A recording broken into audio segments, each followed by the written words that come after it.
అందరికీ ప్రేమిస్తున్నాడండి. మన కొరకు ప్రాణాలను అర్పించిన యేసు యొక్క అత్యంతమైనటువంటి శిలువ మన పరిధానములను మనం ధ్యానించుకుని ప్రభు కృపను బట్టి ఆయన యొక్క వారి రక్షణలోనికి మనం అందరం నడిపింపబడిన వారమే ఆయనలో ఎదుగుతూ మరి ప్రభు యొక్క రాకడ వరకు ఎదురు చూడవలసినటువంటి వరుసలో మనం అందరం నిలబడిన దాకా అతి ధన్యత దేవుడు మనకు దయచేయను గాక. మరి ఈ దినమున మనకు ఇవ్వబడిన వాక్యము గలతీయులకు రాసిన పత్రిక 1వ అధ్యాయము 4వ వచనం చదువుకుందాం. మన తండ్రి అయిన దేవుని చిత్త ప్రకారము క్రీస్తు మనలను ప్రస్తుతపు దుష్టకాలంలో నుండి విమోచింపవలనని మన పాపముల నిమిత్తము తన్ను తాను అప్పగించుకొనెను. ప్రస్తుతపు దుష్టకాలం నుండి అంటే మన దుష్టు నుండి అని కూడా మనం అనుకోవచ్చు. అలాగే కాకుండా ఈ యుగ సంబంధమైన దేవదూత అంటే ఈ యుగాన్ని ఏలేటువంటి సాతానుడు అనేటువంటి వాడి బారి నుండి మనలను తప్పించటానికి దేవుడు మనను తన ప్రాణాన్ని మరి మన కొరకు అప్పగించుకున్నారని మనం ఇక్కడ చదువుతూ ఉంటాము. అంటే ఈ యుగ సంబంధమైన దేవత అంటే దేవత అని అంటే మరి 2 కొరింథీయుల పత్రిక 4:4 ఉంటుందండి. దేవుని స్వరూపమైన క్రీస్తు మహిమను కనపరచు సువార్త ప్రకాశము వారికి ప్రకాశింపకుండా నిమిత్తము. అంటే దేవుని సంబంధమైన సువార్త మనుషులు అంగీకరించకుండా ఉండేలాగన మరి దుష్టుడు అనేటువంటి ఈ యొక్క సాతానుడు వారి మనోనేత్రాలకి గుడ్డితనం కలిగిస్తున్నాడంట. వారు చూడలేకుండా వారిని చీకటిలో బంధించి వేస్తున్నాడు అనమాట. మరి అందుచేత ఈ యుగ సంబంధమైన దేవత అని మనం అనుకోవచ్చు అనమాట. అంటే ప్రభువు నేర్పిన ప్రార్థనలో కూడా అంటారు కదా, మరి దుష్టు నుండి శోధనలోనికి తేక దుష్టు నుండి తప్పించుము. అంటే మన శోధనలో ఎప్పుడు పడతాము? దుష్టుడు బారిలో పడ్డప్పుడు మనం ఖచ్చితంగా శోధనలో పడతాం. కాబట్టి వాడి నుండి తప్పించాలంటే మనం శోధనలోకి వెళ్ళాలి అనమాట. వాడి నుండి తప్పింపబడ్డాము కాబట్టి ఆ శోధన అనే దానికి ప్రభావం మన మీద ఉండదని కూడా మనం అర్థం చేసుకోవచ్చు అనమాట. మరి దుష్టకాలము దుష్టులకు అధిపతి అనేటువంటి ఈ యొక్క యుగ సంబంధమైన దేవత వాడి నుండి వచ్చేటువంటి శోధనలు వీటన్నిటిని మనం తప్పించడానికి ప్రభు తనకు తానే బలిగా మన కొరకు అర్పించుకున్నారని ఇక్కడ వాక్యంలో చెప్పబడింది. ఇది మన విషయంలో ఆయన యొక్క చిత్తమైందంట. ఎందుకంటే మనలను వారి నుండి తప్పించడానికి తన చిత్తమైంది కాబట్టి మరి మన దేవుని చిత్తాన్ని గురించి మరి మన ఆత్మ తండ్రి అపోస్తలుడైన పౌలు గారి ద్వారా మనకు ఈ మాట తెలియపరుస్తున్నారన్నమాట. ఆయన చిత్తమైంది కాబట్టి ఆయన మనల్ని రక్షించడం కోసమే, కేవలం దానికోసమే ఈ లోకానికి వచ్చారని కూడా మనకు తెలుసండి. కాబట్టి ఆయన చిత్తానుసారంగా మనల్ని అందరినీ రక్షించుటకు వచ్చారన్నమాట. ఎవరైతే సిలువను ఆశ్రయిస్తారో మరి ఎవరైతే సిలువ దగ్గరకు వస్తారో వారు శోధనలోనికి రాకుండా దుష్టు నుండి తప్పింపబడతారనమాట. దుష్టకాలం నుండి తప్పింపబడతారు, విమోచింపబడతారు. ఎంత ధన్యత కదా! మనం అటువంటి ధన్యతలోనికి మనలను మరి నడిపించడానికి, మనల్ని రక్షించడానికి, మరి ఈ యొక్క శోధనలో నుండి తప్పించడానికి మన కొరకు బలైపోయినటువంటి ఆయన మన కొరకు అడ్డంగా నిలబడిన ఆయన అనమాట. ఇప్పుడు ఒక గొడుగు ఉంది అనుకోండి, ఎండ బాగా వస్తున్నా లేకపోతే వర్షం వస్తున్నా దాన్ని బారి నుండి తప్పించడానికి మనం గొడుగు వేసుకుంటాం కదా. అప్పుడేమవుతుంది, ఏది వచ్చినా సరే ఆ గొడుగు మీద పడుతుంది కానీ మనలను తడపదు అనమాట. అలాగే మరి ప్రభు యొక్క నీడలో మనం ఉన్నట్లయితే మరి ఈ పాపం అనేటువంటి వేడిని కానీ లేకపోతే మరి అటువంటి వర్షం కానీ మనకు తగలకుండా ప్రభు మనకు అడ్డుగా నిలబడ్డారనమాట. అదే కాకుండా మరి ఈ యొక్క ఆయన నీడలో మనము దినదినము అభివృద్ధి పొందటానికి, ఆత్మలో అభివృద్ధి పొందటానికి, ఆయన నీడలో మనం సేద తీరటానికి దేవుడే ఈ కార్యము సిలువ కార్యం చేసి మన కొరకు మరి ఆ రక్షణ భాగ్యాన్ని అందిస్తున్నారన్నమాట. కాబట్టి ప్రభువుని మనము స్తుతించవలసిన వారమై ఉన్నాము. ఆయన మాత్రమే మనకు ఒక మార్గమై ఉన్నారని కూడా మనకు తెలుసు. కాబట్టి సిలువ అనే ధ్వజము అంటే సిలువ అనే గొడుగు అనేటువంటి యేసుక్రీస్తుని ఎవరైతే పట్టుకుంటారో వారికి అపవాది శోధన నుండి విమోచన ఉంటుంది. అపవాదికి సంబంధమైన దుష్టక్రియల నుండి వారికి విమోచన ఉంటుంది. వాటి ద్వారా కలిగే పోరాటాల నుండి విమోచన ఉంటుంది. అదే కాకుండా వాడు ప్రయోగిస్తున్న పాపక్రియలన్నిటిలో నుండి కూడా మనకు విమోచన కలుగుతుంది. ఎప్పుడంటే మరి సిలువ వేయబడిన యేసు ప్రభు యొక్క పాదాల దగ్గర మనం ఉన్నట్లయితే, ఆయన సిలువను ఆశ్రయించినట్లయితే అప్పుడు మనకు ఈ యొక్క కార్యము మన జీవితంలో జరుగుతుంది అనమాట. ఎందుకంటే మన దాగుచోటు ఆయనే అని మనం వాక్యంలో చదువుకుంటాం కదా. అదే కాకుండా మహోన్నతుని చాటను నివసించేవాడే సర్వశక్తిని నీడను విశ్రమించేవాడు, ఆయనే మా కోట, మేము నమ్ముకొని మా దేవుడని అక్కడ వాక్యంలో చెప్పబడుతుంది. అంటే మన కోట అయినటువంటి ఆయనలో మనం దాక్కున్నట్లయితే మరి ప్రతి ఆయన సిలువ యొద్ద మనం చేరినట్లయితే మనకు ఈ యొక్క దుష్టుల నుండి విమోచన కలుగుతుంది. మరి సిలువ యొద్ద చేరుదని కల్వరి గొర్రె పిల్ల అనే ఒక భక్తుడు ఒక పాట రాసి ఉన్నారు కదండి. కాబట్టి సిలువ యొద్ద చేరినప్పుడు కల్వరి గొర్రెపిల్ల మన కొరకు ప్రాణం ఇచ్చినటువంటి గొర్రెపిల్ల దగ్గరికి వచ్చినట్లయితే, ఆయన నీడలో మనం ఉన్నట్లయితే, ఆయన ఆశ్రయించినట్లయితే మనకి ఎంత శాంతి సమాధానము సమస్తము మనకు కలుగుతుంది అనమాట. మరి ఆయన సిలువ శ్రమలను మనం ధ్యానించుకుంటూ మనం ముందుకు వెళ్ళినట్లయితే మన కొరకు మరి గొర్రెపిల్ల బలైపోయినటువంటి గొర్రెపిల్ల, ఈ లోక పాపలను మోసుకొని పోయేటువంటి గొర్రెపిల్లను ఆశ్రయించిన బట్టి మనకు విమోచన కలుగుతుందని మనము మరి నేర్చుకునవచ్చు. ఈ విమోచింపబడిన వారికి మాత్రమే అర్థం అవుతుంది అనమాట. ప్రతి వారికి కూడా అసలు ఆ యొక్క ఆయన ఆశ్రయించడం వల్ల ఏమో జరుగుతుంది, మనకి దానికి ఏమో వస్తుంది, ఇదేంటి వీళ్ళు యేసు మార్గం అంటున్నారు, ఈ ఆయనే తప్ప ఇంకెవరు లేరు అన్నాడు, మాకు బోళ్ళంత మంది దేవతలు ఉన్నారు, వారందరూ కూడా మా దేవుళ్ళే, వారందరూ కూడా మమ్మల్ని రక్షిస్తారు అని మనుషులు అనుకుంటా ఉంటారు. కానీ అది ఎవరైతే దేవుని వాక్యాన్ని విని ధ్యానించుకుంటూ మరి ముందుకు వెళ్తారో వారికి మాత్రమే ఈ యొక్క అంతర్ధానము అర్థం అవుతుంది. ఆయన చేసిన గొప్ప కార్యము మనకు అర్థం కావాలంటే మనము వాక్యాన్ని చదవాలి. వాక్యాన్ని చదివి వాక్యాన్ని మనము ధ్యానించుకుంటూ ఉండాలన్నమాట.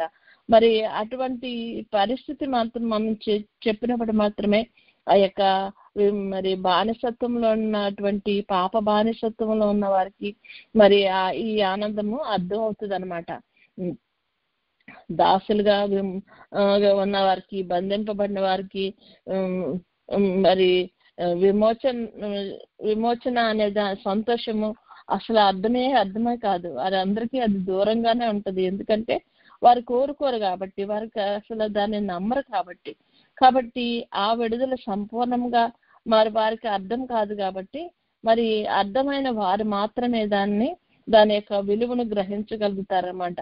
మరి సిలువను గుర్చిన వార్త నశించుచున్న వారికి వెర్రితనము అంటున్నారు. కాబట్టి వారికి వెర్రితనంగా ఉంటుంది. ఇదేంటి, ఈయనేనా, ఇంక మాకు దేవుళ్ళు లేరా, మాకు మార్గం లేరా, నేను తప్ప వేరెవరు లేరు అంటారేంటి ఈయన అనేసి మనుషులు మాట్లాడుతూ ఉంటారు. కానీ ఆయన తప్ప వేరే మార్గం లేదు. ఆయన ద్వారానే విమోచన అనేది మనము గ్రహించాల్సిన వారమై ఉన్నాము. ఆయన మాత్రమే. ఎందుకంటే ఎంతమంది దేవుళ్ళలో ఒక్క దేవుడు కూడా ఇదిగో వీళ్ళ పాప విమోచన కొరకు నేను ప్రాణాన్ని ఇచ్చాను అని చెప్పగలిగిన వారు ఎవరైనా ఉన్నారా? ఎవరు లేరు. ఎవరు చేయరు కూడా.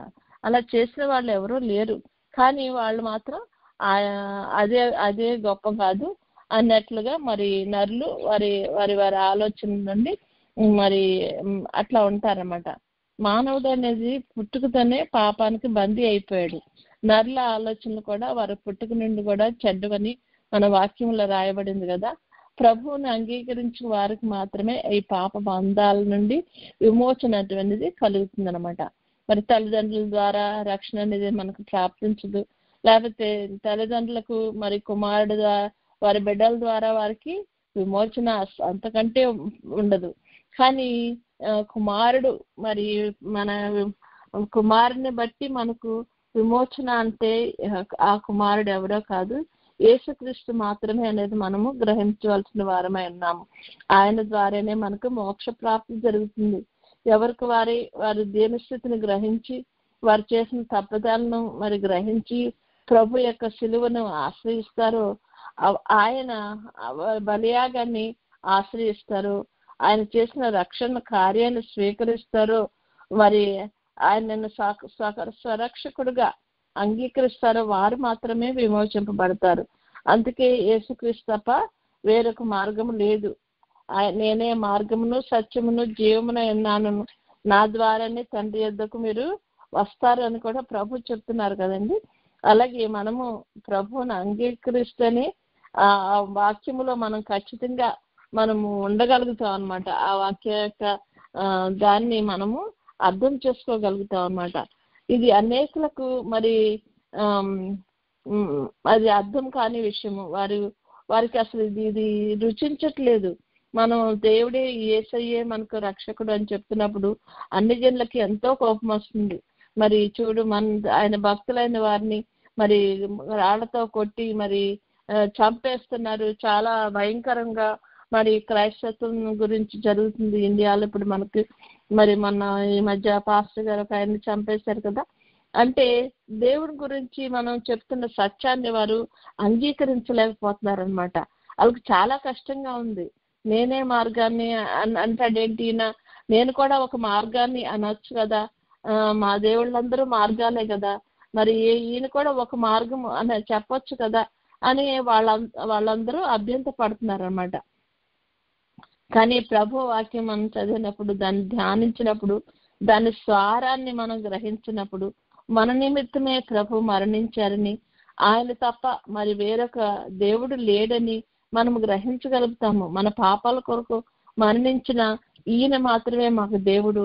మా కొరకు రక్తాన్ని ప్రోక్షించి మా పాపాలను కడుగు నిమిత్తము, తండ్రితో మనలను సమాధానపరచు నిమిత్తము ఈయన మాత్రమే ఈ కార్యము చేయగలడని మనం ఎప్పుడైతే మనము విశ్వసిస్తామో, దాన్ని అంగీకరిస్తామో, ఆయన రక్త ప్రోక్షణ ద్వారానే మనకు విమోచన అనేది మనకు దొరుకుతుంది అనమాట. మరి ఆయన ఈ కార్యం చేశారు కాబట్టి మరి ఆయన ధైర్యంగా నేనే మార్గాన్ని చెప్తున్నారు. ఎందుకంటే ఆయన వచ్చిందే ఆ కార్యం కోసం కాబట్టి. అదే వేరే దేవతలు ఎవరన్నా సరే నేనే మార్గాన్ని, నేను తప్ప నీకు ఎవరు లేరు అని ఎవరన్నా ధైర్యంగా చెప్పగలిగారా? చెప్పగలిగిన స్థితి వాళ్ళకి లేదు. ఎందుకంటే వాళ్ళు అసలు ఆ కార్యం కోసం రాలేదు ఈ లోకానికి. కాబట్టి వారు ఈ కార్యాన్ని చెప్పేటువంటి ఆ ధైర్యం వాళ్ళకి లేదు, చెప్పేటువంటి స్థితి కూడా వాళ్ళకి లేదనమాట. కాబట్టి మన ప్రభు అయితే తండ్రితో మనకు సమాధానం కలుగు చేయటకు మధ్యవర్తిగా కూడా మనం వచ్చానని కూడా ప్రభు చెప్తున్నారు. అంటే ఆయనతో మనకు సమాధానం, మన పాపముల నుండి మనల్ని విమోచించి మనలను తన రక్తం చేత కప్పి కడిగి, ఇదిగో తండ్రి, ఇదిగో వీరు నువ్వు నాకు అనుగ్రహించిన బిడ్డలు నేను నీకు ఇస్తున్నాను అని చెప్పి దేవునికి మనలను సమర్పించుకునేటువంటి స్థితి యేసుక్రీస్తుకు మాత్రమే ఉంది. దొడ్డిదారిని వచ్చే వారందరూ దొంగలను దోచుకుని వారినే ఉన్నారని వాక్యంలో చెప్పబడింది. కాబట్టి అటువంటి దోచుకునే స్థితిలోకి మనం వెళ్ళిపోతూ ఉన్నాము. ఎందుకంటే మన ఆత్మలను మరి దుష్టుడికి మనం అప్పగిస్తున్నాము, దుష్టుడిని నమ్ముతున్నాము. దుష్టుడు వాడే కలిగించే ఆ యొక్క మనోనేత్రాలకు మనకు కలిగించే ఆ గుడ్డితనంలో మనం బ్రతుకుతూ మనము వాక్యాన్ని సరైన రీతిలో అర్థం చేసుకోక నిజమైన దేవుడు ఎవరో గుర్తించలేనటువంటి చీకటి బ్రతుకుల్లో మనము బ్రతుకుతున్నాము. చీకట్లో ఉన్న వారికి మరి ఎక్కడ ఏమి మీద పడిందా, మురికి పడిందా, అది పడిందా, అసలు ఏమీ కూడా తెలియదు. వెలుగులో ఉన్న వారు మాత్రమే అవి చూడగలరు. ఇది తప్పు అని తెలుసుకుని మరి దాన్ని సరి చేసుకుంటా కూడా ఆ వెలుగులో ఉన్నప్పుడే వారు చూడగలిగినటువంటి స్థితి ఉంటుంది, కడుక్కోగలిగిన స్థితి ఉంటుంది. కాబట్టి వెలుగు సంబంధాలుగా మనం జీవించాలని మన ప్రభు కోరుకుంటున్నాడు. ఆయన వెలుగు అన్నాడు, నేనే వెలుగుని అంటున్నాడు ప్రభు. కాబట్టి ఆయన ద్వారా మనం వెలిగింపబడినప్పుడు, ఆయన ద్వారా మన జీవితాలు వెలిగింపబడినప్పుడు మనలో ఉన్న ప్రతి లోపాన్ని ప్రభు ఎదుట ఒప్పుకోగలము. ఒప్పుకొని దాన్ని విడిచిపెట్టుట కూడా దేవుడు మనకు శక్తి బలాన్ని అనుగ్రహిస్తాడు. కాబట్టి మనము ఆయన మధ్యవర్తి అనే మన తండ్రి ఆయన యేసయ్యతో మనము సమాధానపడి ఆయనను విశ్వసించినప్పుడు మరి ఆయన ఎవరైతే ఆయన దేవుడని ఒప్పుకుంటారో వారికి పరలోకానికి మరి వెళ్ళే మార్గం ఉందని దేవుడు చెప్తున్నాడు. కాబట్టి మరి ఆయనను మాత్రం ఒప్పుకుంటమే కాకుండా నోటితో ఒప్పుకోమంటున్నాడు, హృదయమందు విశ్వసించమంటున్నారు. కాబట్టి మనం నోటితో ఒప్పుకొని ఆయన్ని విశ్వసించి మరి సజీవుడైన దేవుని వద్దకు మనం వచ్చినట్లయితే మన మృతతుల్యమైనటువంటి మన జీవితాన్ని సజీవుల లెక్కలో చేర్చగల శక్తి గల దేవుడు మన దేవుడు. మరి మృత్యుమనే శరీరము దేవుని దగ్గరికి వెళ్ళటం అనేది వెళ్ళదు. ఎందుకంటే సజీవుడైనటువంటి ఆయన సన్నిధిలో మృతులు ఎలా బతుకలేరు కదా. అందుచేత మనము మృతమైపోయిన మనను బ్రతికించడానికి యేసయ్య ఈ లోకానికి వచ్చి మన కొరకు మరి ప్రాణాన్ని పెట్టాడు, తన రక్తాన్ని సిలువ మీద ధారపోశారు. కాబట్టి మరి అటువంటి ఆ యొక్క సిలువ యొక్క మరణంలో ప్రభు పెట్టినటువంటి ఆ రక్తం ద్వారా మనకు విమోచన కలుగుతుందని మనం విశ్వసించినట్లయితే ప్రభు తన రక్తం చేత మనల్ని కడగగలరు, పవిత్రపరచగలరు. మనకి చీకట్లో ఉన్నామా, మనకి ఏమి కనపట్టలేదా, మనం చాలా పవిత్రులము, మన మీద ఏమీ లేదు అని అనుకుంటాకు లేదు. ఎందుకంటే మనకు అసలు మనకే కనపట్టలేదు. మనం అట్లా అనుకున్నామంటే అది మన యొక్క అజ్ఞానం అన్నమాట. కాబట్టి మనము వెలుగులోనికి వచ్చినప్పుడే మనలో ఉన్న ప్రతి విధమైనటువంటి ఆయన సన్నిధిలో మనకు ఉన్నటువంటి రహస్య పాపాలు కూడా కనపడతాయట. కాబట్టి ప్రభు సన్నిధిలో మనం ఉన్నప్పుడు ఆయన వెలుగులోనికి మనం వచ్చినప్పుడు మనలో అసలు ఎటువంటి లోపం ఉందో, ఏముందో, మన మీద ఏ మచ్చబడిందో, ఏ పురుగు పడిందో, లేకపోతే ఏ మురికి మీద పడిందో అవన్నీ కూడా మనము క్లియర్గా చూసుకుని ప్రభు దగ్గర మనం ఒప్పుకొని దాన్ని బట్టి ఇది తీసివేయని ప్రభు రక్తం చేత ఆయన చేత కడగబడతాము. మీరు గనక నాతో మరి నా చేత కడగబడని ఎడలా నాతో నీకు పాలు లేదు అంటున్నాడు పేతురు గారు. మరి ప్రభా నా పాదాలు నువ్వు కడగొద్దు, కడగటానికి నన్ను అసలు కడగొద్దు నేను అనేసి నువ్వు నా పాదాలు ముట్టుకుంటావా, నువ్వు దేవుడు కదా అని అన్నప్పుడు దేవుడు అంటున్నాడు, నేను కడగపోతే నీకు నాతో పాలు లేదు అంటున్నాడు. కాబట్టి ప్రభు చేత కడగబడాలి. మనం ప్రభు చేత మాత్రమే కడగబడాలి. ఎందుకంటే ఆయన రక్తం మాత్రమే మనల్ని పవిత్రమైన బిడ్డలుగా హిమము వలె తెల్లగా చేస్తుందట. కాబట్టి అటువంటి స్థితిలోకి మనం రావాలంటే మనం ప్రభుని నమ్మాలని, ప్రభు యొక్క మరి రక్షణలోనికి మనము నడిపింపబడాలని, ప్రభు యొక్క వాక్యాన్ని అనుదినము ధ్యానించుకుంటూ అసలు వాక్యంలో ఉన్న లోతుపాతులను గ్రహించగలుగుటకు మనకు శక్తి కావాలంటే ఖచ్చితంగా మనము వాక్యాన్ని ప్రతి దినము చదవాల్సిన వారమై ఉన్నాము. మా అనుదిన ఆహారం మాకు దయచేయము అని పరలోక ప్రార్థనలో చెప్తా ఉంటాము. కానీ అనుదిన ఆహారముగా దేవుడు తన వాక్యాన్ని అనేటువంటి ఆహారాన్ని మనకి ఇస్తున్నప్పుడు దాన్ని ధ్యానించకుండా, దాన్ని మరి అది చదువుకోకుండా, దాన్ని భుజింపకుండా మనం ఉన్నట్లయితే మన శరీరము బలహీనమైపోతుంది, మన ఆత్మ బలహీనమైపోయి ఎటువంటి శోధనలకు కూడా ఈజీగా పడిపోయే పరిస్థితి వస్తుంది. కావాలని పడం కానీ మనం బలహీనంగా ఉన్నాం కాబట్టి పడిపోతూ ఉంటాం. ఎవరన్నా బాగా నీరసంగా ఉన్నారనుకోండి, సరిగ్గా అన్నం తినలేదనుకోండి 2 రోజులు బట్టి, మరి రోడ్డు మీద వెళ్తూ ఏం చేస్తారండి, కళ్ళు తిరిగి పడిపోతారు. అవి కావాలని పడిపోతారా? పడరు. కానీ అటువంటి స్థితిలోకి వెళ్ళిపోతూ ఉంటాం. ఎందుకంటే మనము ప్రభువుతో సహవాసం చేయట్లేదు కాబట్టి, ప్రభువుకు దూరంగా ఉంటున్నాం కాబట్టి మనకి ఏమవుతుందంటే ఆ యొక్క నీరసం అనేది వస్తుంది. ఆత్మలో నీరసం వచ్చినప్పుడు ఏమవుతుందండి, మనము పడిపోతూ ఉంటాము, శోధనలోనికి పడతాము. ఏ గుంటలో పడతామో తెలీదు, ఏ మురికిలో పడతామో తెలీదు, ఏ యొక్క రాతి మీద పడతామో తెలీదు. మాకు తెలిసిన ఒక ఆవిడ ఉన్నారు. ఆవిడ మరి పొయ్యి దగ్గర వంట చేసుకుంటున్నప్పుడు మరి గబుక్కుని తన కళ్ళు తిరిగి పడిపోయి ఆ పక్కనే ఉన్న శనికల రాయి ఉంటే దాని మీద పడిపోయి తల చిట్లిపోయి చనిపోయారు. అంటే అటువంటి స్థితి మన శోధనలోనికి ప్రవేశింపటం అనేది, శోధన అనేది ఏది కూడా చెప్పి రాదు. మన బలహీనతను బట్టి మనం శోధనలో ప్రవేశించబడతాం అన్నమాట. కాబట్టి మన బలహీనతలను వహించుకుంటానికి ప్రభు వచ్చిండగా మనం ప్రతిదీ కూడా ఆయనకు అప్పగించాలి. మీరు చింతిస్తున్నారా, ఈ చింత యావత్తు నా మీద వేయండి, ఎందుకంటే నేను మీ కొరకు చింతిస్తున్నా అంటున్నాడు. ప్రతిదాన్ని కూడా మనము ఎన్నో విధాలుగా మరి ఈ లోక సంబంధమైనటువంటి పనుల్లో పడిపోయి ఈలోక సంబంధమైన విచారాల్లో పడిపోయి ప్రభువుకు దూరంగా వెళ్ళిపోతూ మనము ప్రభువుకు చాలా దూరం వెళ్ళిపోతూ ఉంటాము. చీకటిలోకి మనము నడిపింపబడతాము. వెలుగు సంబంధంగా ఉండలేము. కాబట్టి మనం ఏం చేస్తామో మనకు తెలియకుండానే మరి అటువంటి శోధనలోకి పడిపోయే అవకాశం ఉంది. కనుక మనము ప్రతి విషయంలోనూ వెలుగునకి చీకటికి సంబంధం అనేది లేదు.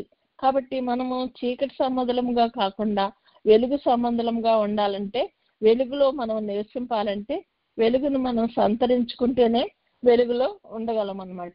ఆయన వెలుగే ఉన్నాడు. కాబట్టి మన ఈ దుష్ట కాలంలో నుండి, దుష్టుని నుండి మనల్ని విమోచించేటువంటి మరి ఏకైక దేవుడు యేసుక్రీస్తు వారు మాత్రమే అని మాత్రం ధైర్యంగా మనం చెప్పగలము.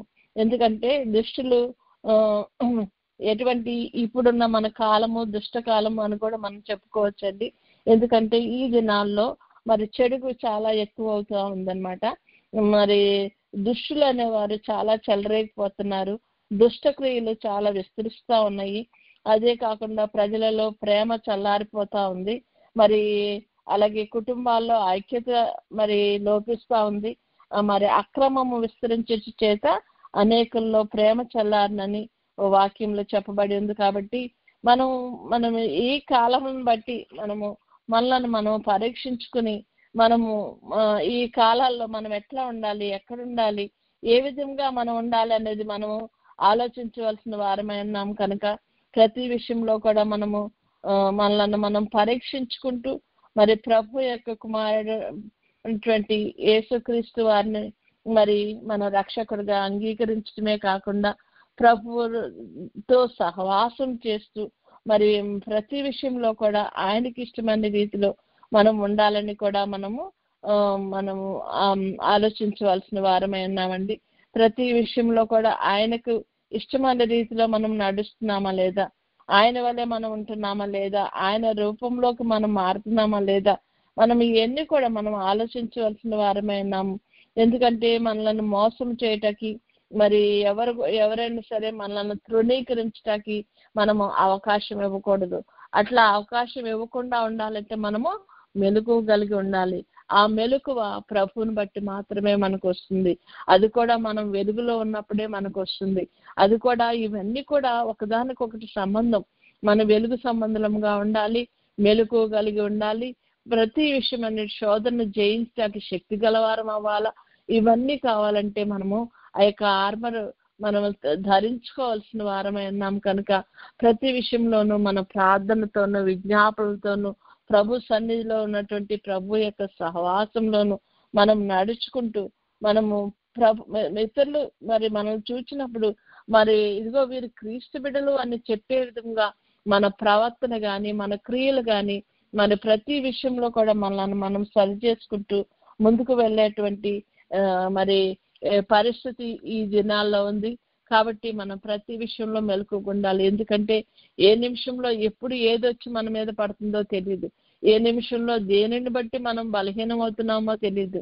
దేనిని బట్టి మనం సరైన స్థితిలో మన బలంగా నిలబడలేకపోతున్నామో మనకు తెలియదు. కాబట్టి ప్రతి విషయంలో కూడా ప్రభు వాక్యాన్ని ధ్యానించుకుంటూ ప్రభుతో సహవాసం చేస్తూ ప్రభు సన్నిధిలో కూర్చుని ప్రభా ఇగో నాకు కనపడండి నాయన, నాకుతో మాట్లాడండి ప్రభా, ఇదిగో నాలో ఏమి లోపం ఉందో నువ్వు సరిచేయి ప్రభా, నాకు చూపించు అని మనం ప్రభుని వేడుకున్నట్లయితే ప్రభు ప్రతి కీడు నుండి కూడా మనల్ని తప్పించగలరు. ప్రతి విధమైన దుష్టత్వం నుండి తప్పించగలరు, దుష్టుడి నుండి తప్పించగలరు. మరి అదే విధంగా శోధనలో నుండి కూడా మనలను తప్పించగల శక్తి గల దేవుడు. కనుక మనము ఈ యొక్క దుష్టుడి నుండి మనం తప్పింపబడాలంటే మన యేసు ప్రభువును మాత్రమే ఆశ్రయించవలసిన వారమై ఉన్నాము. ఆయన మాత్రమే రక్షకుడు, ఆయన మాత్రమే మనకు శక్తినివ్వగలవాడు, ఆయన మాత్రమే మనకు బలమునివ్వగలవాడు. కాబట్టి ఆయన సొంతగా మరి మన కొరకు తన ప్రాణాన్ని అప్పగించటానికి మరి ఈ లోకానికి వచ్చాడని కూడా మనం చూస్తున్నాము. కాబట్టి ప్రతి విషయంలో కూడా ఆయన యొక్క చిత్తాన్ని నెరవేర్చే విధంగా ఆయన మన పాపముల నిమిత్తము ఆయన తన్ను తాను అప్పించుకున్న ఆ సిలువ చాటున మనము దాక్కున్న వారమై ఆయన నీడలో సేద తీర్చబడుతూ మరి ఆయన నీడలో మనం మరి ఎంతో విశ్రాంతి పొందుతూ ఆయన నీడలో రక్షణ గలవారమై మరి ఏ ప్రతి విధమైన ఉగ్రత నుండి మనము తప్పింపబడే స్థితిని దేవుడు మనకు, మన బిడ్డలకు, మన కుటుంబాలకు అనుగ్రహించును గాక. అట్టి స్థితిలో మనం అందరం కూడా మరి ప్రభువును ఆశ్రయించిన వారమై ప్రభు యొక్క గురుతు మన నుదుటి మీద వేయించుకున్న వారమే ఉండాలి. ఈ దినాల్లో మరి ప్రభు తన ప్రకటన గ్రంథంలో రాయబడి ఉంటుంది కదా, మరి దేవుడు బిడ్డలను ఆయన నొసలు యందు ఆయన ముద్రించే వరకు అని చెప్తున్నారు. అంటే వాళ్ళు ముద్రించే వరకు కూడా మిగిలిన వారు ఎవరు కూడా వాళ్ళ ముట్టుకుంటాకు లేదనమాట. అట్లా అయిన తర్వాతే వారిని ముట్టుకుంటాకి ఎవరికైనా మరి సామర్థ్యం ఉంటుందన్నమాట. అలా చేయాలంటే ఆయన చేత మనము ముద్రింపబడిన వారంలా ఉండాలన్నమాట. ఆయన చేత మనము ముద్రింపబడిన వారం అన్నప్పుడు తర్వాత మరి ఆ ముద్ర లేని మనుషులకే తప్ప ఎవరికి కూడా హాని జరగదంట. ముద్ర ఉన్న వారికి హాని జరగదు, ముద్ర లేని వారికి మాత్రమే హాని జరుగుతుంది. కాబట్టి ఆ యొక్క హాని నుండి మనం తప్పించబడాలంటే మనం ఏం చేయాలండి? మనము దేవుని చేత ముద్రింపబడాలంటే ప్రభు సన్నిధిలో ఉండాలి, ప్రభు యొక్క మరి నాతో సహవాసం చేస్తూ ఉండాలి. మనలో ఉన్న ప్రతి విధమైనటువంటి మరి పాపాన్ని, దోషాన్ని మనం కడుక్కోవాలంటే ప్రభు యొక్క వెలుగులో మనం నివసింపగలగాలి. ప్రభువుకి సమీపంగా ఉంటూ మనలను ప్రభు రూపంలోకి ప్రభు మార్చు వరకు మనము ప్రభు యొక్క మరి హస్తాలలో మనము భద్రపరచబడిన వారమై రాబోయే ఉగ్రత నుండి తప్పించుకోవాలంటే ఈ 7 ఏండ్ల రాబో ఉగ్రత అంటే 7 ఏండ్ల శ్రమే ఉగ్రత. అటువంటి ఉగ్రత నుండి మనం తప్పించుకోవాలంటే మనము రాకడలో ఎత్తబడగలగాలి. ఎత్తబడినప్పుడు ఆ 7 ఏండ్లలో పైనటువంటి విందులో మనము ఉన్నప్పుడు కింద ఉన్న వారికి శ్రమలు జరుగుతాయని మన వాక్యం చెప్తుందండి. కాబట్టి మనము ప్రభు యొక్క వాక్యంలో మనం ముందుకు వెళ్తూ మనము ఆ యొక్క రాకడలో ఎత్తబట్టకు మనం సిద్ధపడాలంటే అనుదినము ప్రభు సన్నిధిలో కూర్చునవలసిన వారమై ఉన్నాము. అనుదినము ప్రభుతో సహవాసం చేయవలసిన వారమై ఉన్నాము. ఆయన రూపంలోనికి మార్చబడాలంటే ఆయన చేత మనము అలంకరింపబడవలసిన వారమై ఉన్నాము. ఆయన రూపంలోనికి మారి ఆయన మహిమ వస్త్రాలను మనం ధరించుకుంటకు సిద్ధపడిన వారమై ఉండవలసిన వారమై ఉన్నాము. ఈ లోకములను లోక పోకడలను కొట్టుకుని పోయేటువంటి పరిస్థితులు మనం లేకుండానట్లు ప్రభు సన్నిధిలో మనం కూర్చుందాము. ఆయన సన్నిధిలో అనుదినము ఆయనతో సహవాసం చేస్తూ ఆయనతో మన సమయాన్ని గడుపుతూ ఆయన ద్వారా మనము మరి హానోకు గారిలాగా ప్రభుతో నడిచాడట, ఆయన తీసుకుని వెళ్ళిపోయారట. కాబట్టి మనము కూడా ప్రభుతో నడిచే స్థితిని దేవుడు మనకు, మన బిడ్డలకు, మన కుటుంబాలకు అనుగ్రహించి మనమందరము రాకుండా ఎత్తబడగలిగే గొప్ప ధన్యతను దేవుడు మనకు దయచేయను గాక. God bless you all. Praise the Lord. ఇప్పుడు మనము సన్నిధి చేసుకుందామండి. ప్రభు సన్నిధానంలో మనమందరము కూడా మనం మనోనిదానం కలిగిన వారమై ఈ లోక సంబంధమైన మరి ప్రతి విధమైన ఆలోచనలను, ఇబ్బందులను, వేదనలను వాటన్నిటిని కొంతసేపు పక్కకు నెట్టి మన మనసును మన ఎదుట ఉన్నటువంటి ప్రభు మీద నిలుపుటకు ప్రయత్నిద్దాము. మన మనసు ఆయన మీద కేంద్రీకరించుకుందాము. ప్రభు మాత్రమే మనకు సహాయం చేయగలవాడు, ప్రభు మాత్రమే మనలను కడగలిగిన వాడు. అటువంటి గొప్ప దేవుని యొక్క సన్నిధిలో మనం ఉన్నామని జ్ఞాపకం చేసుకుని మన దృష్టిని, మనసును ప్రభు మీద నిలుపుకుందాం.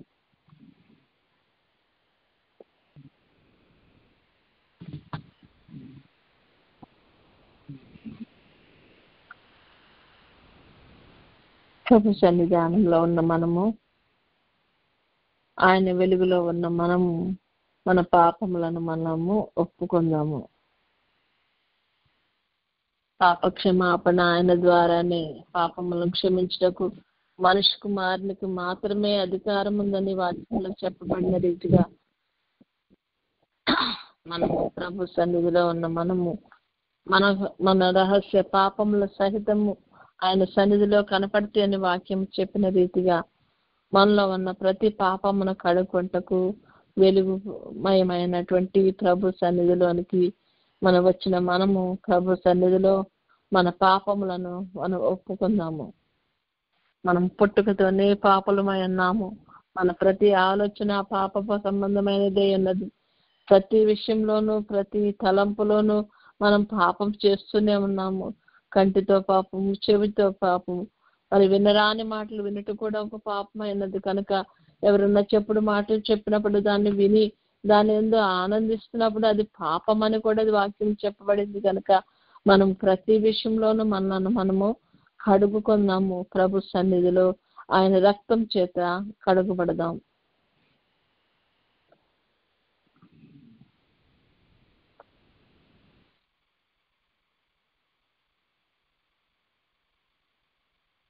పాపములను ఒప్పుకున్న మనము తీర్మానం చేసుకుందాము. ప్రభువా, నాయనా, నీ సన్నిధిలో నిరంతరము కనపడాలని నేను ఆశపడుతున్నాను, తీర్మానించుకుంటున్నానయ్యా.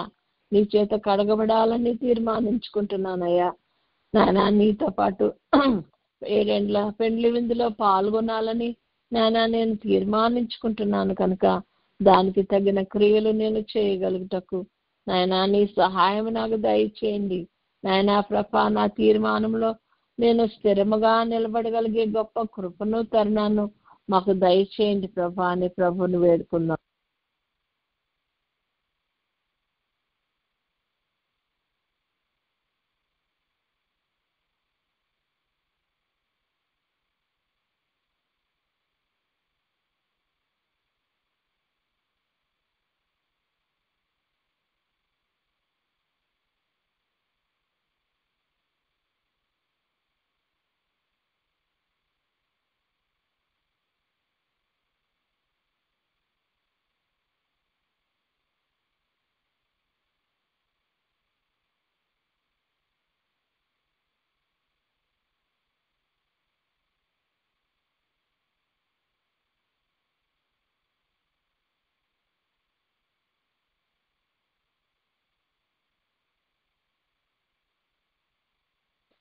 తీర్మానించుకున్న మనము ప్రభునకు మనల్ని మనం సమర్పించుకుందాం. సంపూర్ణ సమర్పణలో ప్రభు మనలను శుద్ధి చేయగలరు. సంపూర్ణ సమర్పణలో మనలో ఉన్న ప్రతి పాపమును ప్రతి దాగును కడుగుటకు ప్రభు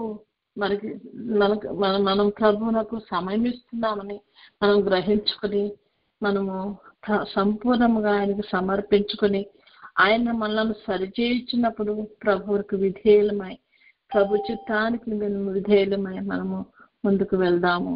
సంపూర్ణ సమర్పణ మన జీవితాల్లో ఎంతైనా అవసరమైనది.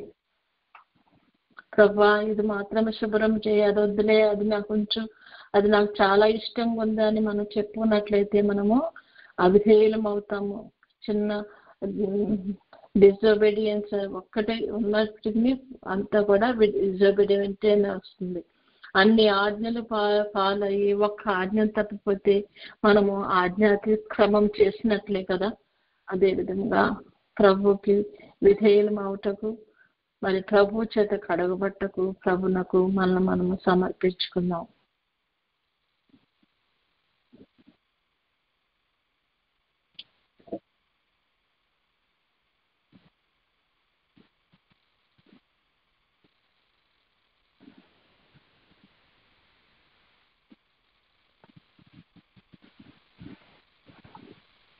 సమర్పించుకున్న మనము ప్రభుని వేడుకున్నాము. పరిశుద్ధుడా, పరమ తండ్రి, దృష్టి నుండి మమ్మల్ని తప్పించయ్యా.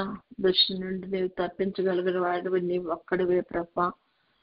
ఈ లోకంలో మేము మా యొక్క బలహీనతల్లో ఉండి ప్రభా ఎక్కడ తప్పిపోతున్నామో కూడా మాకు తెలియని స్థితిలో ఉంటున్నప్పుడు ప్రభా మమ్మల్ని పట్టుకోనండి, మమ్మల్ని లేవనెత్తండి, నీలో నిలబెట్టుకోండి. దుష్టుడు బారి నుండి మమ్మల్ని తప్పించండి అయ్యా అని ప్రభు పాదాలు పట్టుకుని మనం వేడుకుందాం.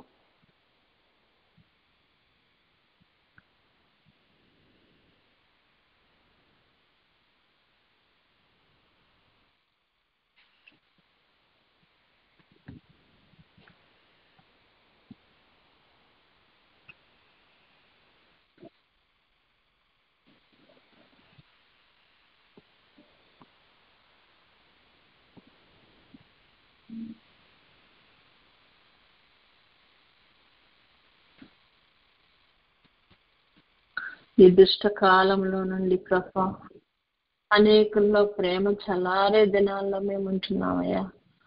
దుష్టుడు ప్రబలుచున్న దినాల్లో మేము ఉంటున్నామయ్యా.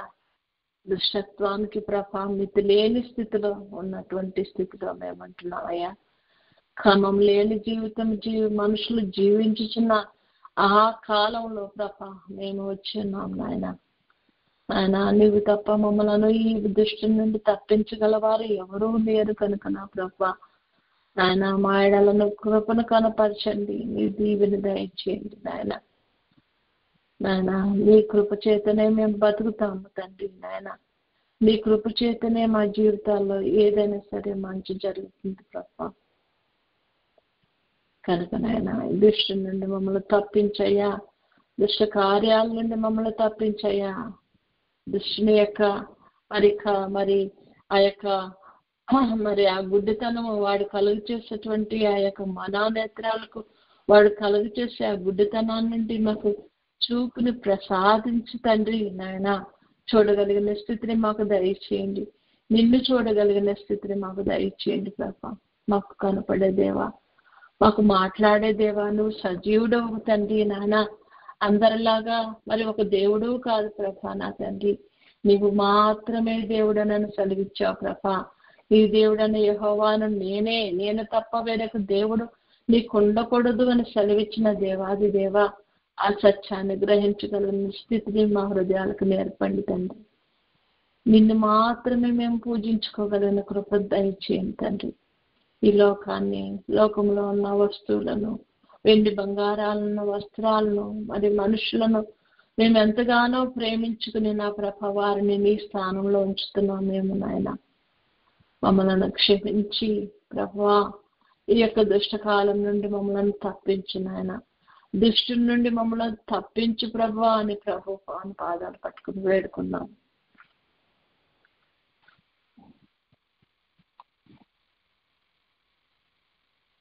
మా నిమిత్తము మమ్మలను ఆ దుష్టు నుండి విమోచింపాలని ప్రభా నీవు ఈ లోకానికి మా నాయన ప్రభా నిన్ను నీవే అర్పించుకుంటాకు వచ్చినావని ప్రభా మేము ఉంచున్నామయ్యా. నీకు వందనాలు, స్తుతులు, స్తోత్రాలు స్తోత్రాలు స్తోత్రాలయ్యా. ఈ యొక్క దుష్టుడైన పాపి కొరకు నా తండ్రి నాయన నువ్వు చేస్తున్న కార్యం నిమిత్తము నాయనా నీకు స్తుతులు, స్తోత్రాలు, వందనాలు చెల్లిస్తున్నామయ్యా. నాయన మేము దీనికి యోగ్యులమైతే కాదు ప్రభా, ఆ యోగ్యులమైన మమ్మలను నా తండ్రి నీ బిడ్డలుగా చేసుకుని నాయన మమ్మలను ప్రభా నాయన నీ సన్నిధికి ఆహ్వానించి నాయన ప్రభా నీవు మమ్మలను తీసుకుని ప్రభా నా తండ్రి మమ్మలను కడిగి పవిత్రపరిచిన విధానాన్ని బట్టి నా ప్రభా నీకు స్తుతులు, స్తోత్రాలు, కోటాను కోట వందనములు ప్రభా అని ప్రభుని స్తుతించుకుందాం. ప్రభుకి కృతజ్ఞతలు చెల్లించుకుందాం. మనకు చేసిన మేలులను బట్టి ప్రభువుని తెలుసుకుంటకు తగిన జ్ఞానం ఇచ్చినందుకు దేవునికి వందనాలు చెల్లించుకుందాము. ఈయన మాత్రమే దేవుడు అని ప్రభువు చెప్పిన వాక్యాన్ని గ్రహించుకునే గ్రహింపున దేవుడు మనకు దయచేస్తున్నందుకు దేవునికి వందనాలు చెల్లించుకుందాం.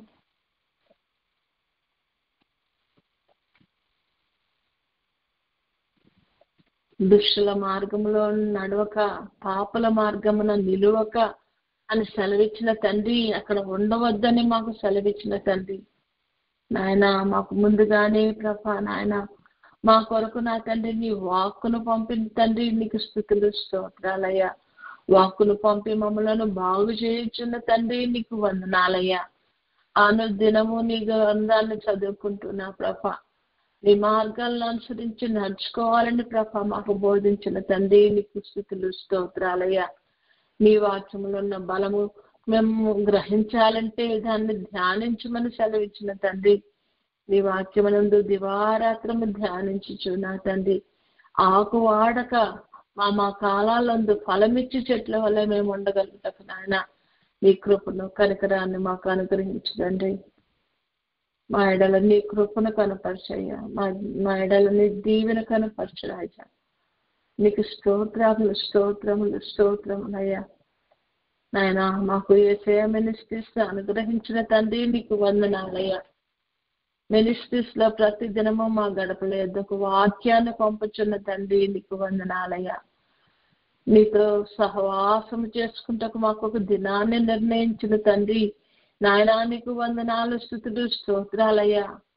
మేము మా పర్సనల్ ప్రతి దినము నీ సన్నిధిలో కనపడటకు మాకు నాయన ఈ యొక్క తరబేదులు ఇస్తున్న తండ్రి, నా తండ్రి ట్రైనింగ్ ఇస్తున్న తండ్రి నాయనా నీకు వందనాలయ్యా.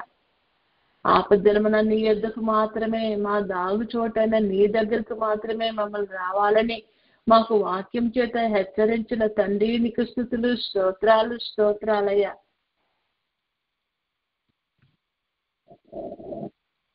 నీవు మాత్రమే దేవుడు ప్రభా, నీవు మాత్రమే తండ్రి నాయన మమ్మలను ప్రభా నా తండ్రి పవిత్రపరచగలవాడు ప్రభా. నీవు మాత్రమే మమ్మలను విమోచింపగల శక్తి గల దేవుడు తండ్రి నాయన. నా తండ్రి నాయన నీ యొక్క విమోచనను ప్రభా నాయన మేము తండ్రి నాయన గ్రహింపగలుగుటకు నా తండ్రి నీ యొక్క రెక్కల నీడలో భద్రపరచగలుగుటకు ప్రభా నా తండ్రి నాయన మా నిమిత్తము మా మీద పడవలసిన ప్రతి విధమైన ఉగ్రతను ప్రభా తప్పించుటకు ప్రభా నీవు ఈ లోకానికి వచ్చినందుకు నాయన నీ యొక్క పావన పాదాలకు వందనాలు, స్తుతులు, స్తోత్రాలు చెల్లిస్తున్నామయ్యా. నశించిపోవలసిన మేము తండ్రి నాయన నీ చేత రక్షింపబట్టకు ప్రభా నాయన మాకు ప్రభా నా తండ్రి నాయన ఈ రక్షణ భాగ్యాన్ని దయచేసిన తండ్రి నీకు స్తుతులు, స్తోత్రాలు చెల్లిస్తున్నామయ్యా. మేమే కాదు తండ్రి మా కుటుంబాలు కూడా తండ్రి, మా కుటుంబంలో ప్రతి ఒక్క డెక్క కూడా విడువబడకుండా ప్రతి వారు రక్షణ పాత్రను చేతపుచ్చుకుని నాయన నీ రాకడలో నిన్ను ఎదుర్కొంటకు మా రక్షణ పాత్రలు చేతపుచ్చుకొని ఎదురు చూడగలిగిన స్థితిలోకి ప్రభా మమ్మల్ని నడిపించటకు నువ్వు చేయించిన ప్రతి కార్యము నిమిత్తము నీకు వందనాలు చెల్లిస్తున్నామయ్యా. మా ఎడల నీకున్న ప్రేమ అమోఘమైనది ప్రభా నా తండ్రి నాయన. ఎవరు వివరించగలరు ప్రభా దానికి నీ ప్రేమకు విలువ కట్టగలమా నాయన. పరమ తండ్రి నీకు స్తుతులు చెల్లించుట తప్పితే తండ్రి మేము ఏమీ చేయలేము కనుక నా ప్రభా మా ఎడల నీ కృపను కనపరచమని దీవిని దయచేయమని నాయన నాయన నీలో ప్రభా మమ్మలను ప్రభా నా తండ్రి నాయన దాచుకొనమని నా ప్రభా ఉగ్రత నుండి తప్పించమని ఈ యొక్క 7 ఏళ్ల శ్రమలలో మేము కానీ మా బిడ్డలు కానీ మా కుటుంబాలు కానీ పడిపోకుండానట్లు మా ఎడల నీ కృపను కనపరచమని మరి ఒకసారి ప్రభు పావన పాదాల దగ్గర వందనాలు చెల్లిస్తూ కొద్దిసేపు మౌనముగా ఉండి ప్రభు మనతో ఏమి చెప్పనన్నారో ఏమి మనతో మాట్లాడినాయన్నారో గ్రహింపగలుగుటకు కొద్దిసేపు మన మనసును మన యొక్క కన్నులను ఆత్మీయ కన్నులను ప్రభు మీద పెట్టుకుని ప్రభు వైపు తేరి చూస్తూ కొద్దిసేపు మౌనంగా ఉందాం.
వందనములు నీకు, శుభవందనములు నీకు, వందనములు నీకు, శుభవందనములు నీకు. ఆనందముతో కూడిన నా హృదయ వందనములు నీకు, ఆనందముతో కూడిన నా హృదయ వందనములు నీకు. స్తోత్రం నాయన, స్తుతులకు పాత్రుడా, స్తోత్రార్హుడా, నీకు వందనాలయ్యా. మా జీవిత దినాల్లో ప్రభా నా తండ్రి నీ సన్నిధిలో కొద్దిని గడియలు ప్రభా నా తండ్రి కనపట్టకు మాకు ఇచ్చిన గొప్ప తరుణానికి నీకు వందనాలు నాయన. సన్నిధి గంట, కనిపెట్టు గంట అని ప్రభా మా జీవితాల్లో 1 గంట సేపు నాయన నీ సన్నిధిలో నా తండ్రి నాయన మౌనముగా ఉండి నువ్వు మాతో ఏమి మాట్లాడతావో దానిని మేము అలవర్చుకుంటకు ఆ క్రమాన్ని ప్రభా మాకు నేర్పమని నా తండ్రి నాయన నీ సన్నిధిలో ఉన్న ఆ సంపూర్ణ సంతోషాన్ని మేము పొందగలుగుటకు నా తండ్రి నీ సన్నిధిలో ప్రభా మాకు కనపడే మా రహస్య పాపాలను ఎదుట ఒప్పుకొని మేము శుద్ధుల మగుటకు ప్రభా నా తండ్రి నాయన ఈ దుష్టుని నుండి, దుష్ట కాలం నుండి, దుష్టుని యొక్క తలంపుల నుండి, మనోనేత్రాలకు కలిగే గుడ్డితనాల నుండి నాయన తప్పించుటకు నా తండ్రి నీవు తండ్రి నాయన ఈ లోకానికి మా కొరకు నాయన బలిగా అర్పించుటకు నీవు వచ్చి ఉన్నావు అని ప్రభా నీ వాక్యంలో మేము వింటున్నగా నా ప్రభా నాయన మా ఎడల నీకున్న ప్రేమను బట్టి నాయన నీ పావన పాదాలకు వందనాలు, స్తుతులు, స్తోత్రాలు చెల్లిస్తున్నామయ్యా. దీవించండి, ఆశీర్వదించండి, కూడి వచ్చిన ప్రతి బిడ్డను దీవించండి. ఇంకా నువ్వు ప్రభా నా తండ్రి నాయన ఎక్కడెక్కడైతే ఈ సువార్త ప్రకటింపడుచున్న ప్రతి చోట నాయన ఈ బిడ్డలకు ప్రభా నా తండ్రి నాయన మాకు తండ్రి నాయన నీ వాక్యాన్ని సరైన రీతిలో అర్థం చేసుకుంటకు నీ ఆత్మీయ జ్ఞానాన్ని మాకు దయచేసి ముందుకు నడిపించమని మా కార్యక్రమం అంతటి మరి ఒకసారి నీ కృపాహస్తాలకు అప్పగించిందిగా నాయన నీవే ప్రభా ఈ కార్యక్రమం ద్వారా మహిమ పొందమని ఇప్పుడు పిల్లల కొరకు ప్రార్థించి బిడ్డలను దీవించి ఆశ్రయించమని వారందరూ కూడా ప్రభా నా తండ్రి నాయన నీ సన్నిధిలో పెట్టి ప్రతి మరణ నువ్వు ఆలకించి అంగీకరించి అవును ఆమెనని ప్రభా మా బిడ్డలను నువ్వు ఆశ్రయించమని దుష్టి నుండి వారిని తప్పించమని నా ప్రభా నీ పవిత్రమైన రక్తంతో మమ్మలను మా బిడ్డలను కప్పి నా ప్రభా అంతం వరకు నీలో నిలిచి ఉండగలిగి నా ప్రభా నా తండ్రి నాయన రాకడలో ఎత్తబడగలిగే గొప్ప ధన్యత మాకు మా బిడ్డలకు మా కుటుంబాలకు కలుగు చేయమని సమస్య విషయాల్లో నీవే మహిమ, ఘనత, కీర్తి, ప్రభావాలు పొందుకోమని యేసయ్య అతి శ్రేష్టమైన నామంలో అడిగి పొందుకుని నామ తండ్రి, ఆమేన్.